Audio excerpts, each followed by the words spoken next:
Desigualdades das riquezas. Livro dos Espíritos, 808. A desigualdade das riquezas tem origem na desigualdade das aptidões, que dá a uns maiores meios de aquisição do que a outros? Sim e não. E da astúcia e do roubo, que me dizes? Evangelho segundo o Espiritismo, capítulo 16, não se pode servir a Deus e a Mamon. Por que não são igualmente ricos todos os homens? Por não serem igualmente inteligentes, ativos, laboriosos para adquirir, nem ser previdentes para conservar. A riqueza, se repartida com igualdade, a cada um daria uma parcela mínima e insuficiente, que, supondo efetuada essa repartição, o equilíbrio em pouco tempo estaria desfeito pela diversidade dos caracteres e das aptidões. O que nos garante a lei da reencarnação quanto às riquezas? Assim, um que não tem hoje, já teve ou terá noutra existência. Outro que agora a tem, talvez não tenha amanhã. Por que há ricos e pobres? Porque, sendo Deus justo como é, a cada um prescreve trabalhar a seu turno. A pobreza é para os que a sofrem a prova da paciência e da resignação. A riqueza é para os outros prova da caridade e da abnegação. 808-A. Mas a riqueza herdada, essa não é fruto de paixões más? Que sabes a esse respeito? Buscas a fonte de tal riqueza e verás que nem sempre é pura. Sabes, porventura, se não se originou de uma espoliação ou de uma injustiça? Mesmo, porém, sem falar da origem, que poderá ser má, acreditas que a cobiça da riqueza, ainda quanto bem adquirida, os desejos secretos de possuí-la, o mais depressa possível, sejam sentimentos louváveis? Isso é o que Deus julga e asseguro que o seu juízo é mais severo que o dos homens. 809. Se uma riqueza foi mal adquirida, os que a herdam mais tarde são responsáveis por isso?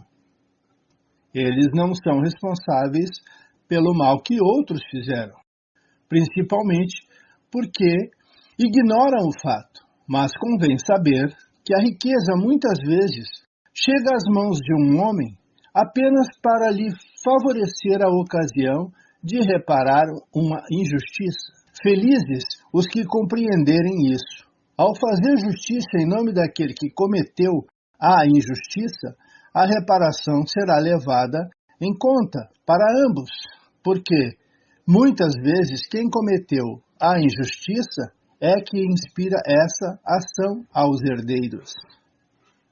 810. Sem se afastar da legalidade, qualquer um pode dispor de seus bens de uma maneira mais ou menos justa? É responsável depois de sua morte pelas disposições que tenha feito? Toda ação tem seus frutos. Os frutos das boas ações são doces. Os outros são sempre amargos. Entenda bem isso, sempre. 811. A igualdade absoluta das riquezas é possível e alguma vez já existiu? Não, ela não é possível. A diversidade das faculdades e do caráter entre os homens se opõe a essa igualdade. 811-A. Entretanto, há homens que acreditam que aí está o remédio para os males da sociedade. Que dizes disso? São posições sistemáticas ou ambições ciumentas. Eles não compreendem que a igualdade com que sonham seria logo rompida pela força das coisas. Combata o egoísmo que é a sua praga social, e não procure fantasias. 812. Se a igualdade das riquezas não é possível, ocorre o mesmo com o bem-estar? Não, porque o bem-estar é relativo a cada um. Poderia dele desfrutar, se o entendesse bem. Já que o verdadeiro bem-estar é empregar o tempo a seu gosto e não em trabalhos para os quais não se sente nenhum prazer, e como cada um tem aptidões diferentes, não haveria nenhum trabalho útil por fazer. O equilíbrio existe em tudo, é o homem que quer alterá-lo. 812a. Os homens poderão se entender? Os homens se entenderão quando praticarem a lei da justiça. 813. Há pessoas que passam privação e miséria por sua culpa. A sociedade pode ser responsável por isso? Sim, ela é muitas vezes a principal causa dessas situações. Aliás, não é de sua responsabilidade cuidar da educação moral dos seus membros?